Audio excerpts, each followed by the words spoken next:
na matutuloy ang cashless toll collection sa mga expressway simula March 15. Sinuspindiyan ng bagong upong Transport Secretary na si Vince Dizon. Nasa frontline ng balitang yan, si Gerard de la Peña. Formal nang nanumpa sa Malacanang bilang bagong kalihim ng Department of Transportation si Vince Dizon. First marching order niya, suspindihin ang pagpapatupad ng 100% cashless toll collection sa mga expressway. Tingnan muna natin yung sistema.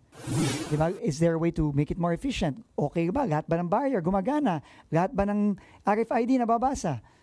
Diba? Kasi kung may problema pa tayong gano'n at hindi pa halos perfecto yung sistema natin, baka hindi pa panahon para bigla-biglaan tayong mag-cashless. Nakausap na rin ng kalihim ang Toll Regulatory Board at ang mga toll operator. It is anti-poor. Why? Kasi kayo, alam ko matataas ang sweldo nyo. Kaya nyong mag-load sa Easy Trip tsaka sa Auto Sweep ng 2,000, 3,000, 5,000.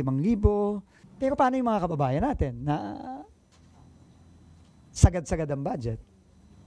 Di ba? Hindi sila makakaload. Wala pang sagot ang mga toll operator, pero una nang sinabi ng NLEX Corporation na gagastos sila ng 1.4 billion pesos para sa upgrade ng mga RFID reader sa toll plaza. Bukod sa pagrepaso sa toll, pabibilisin daw ni Dizon ang mga infrastructure project para iwas traffic, alinsunod na rin sa direktiba sa kanya ni Pangulong Bongbong Marcos. Prioridad ng liderato ni Dizon ang mass transportation, gaya ng pagsasaayos ng EDSA busway, pagdadagdag ng bago sa MRT, pagsasaayos ng mga regional terminal at airport, at pagbuhay sa Pasig River Ferry System. Ang paggawa ng bagong kalye, hindi yan ang ultimate solution. Ang ultimate solution is mass transit, high capacity mass transit.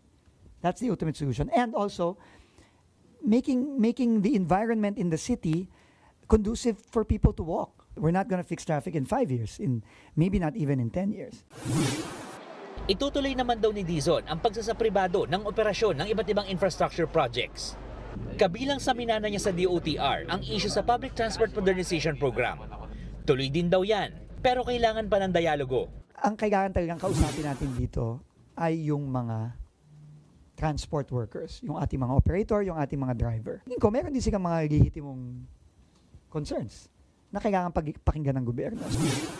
Nagbabalita mula sa Frontline, Gerard de la Peña, News 5. Mga kapatid, Cheryl Cosim po, huwag maging huli at maging una sa lahat sa balitaan. Para sa tuloy-tuloy na talakayan sa Frontline, mag-follow at mag-subscribe sa social media pages ng News 5.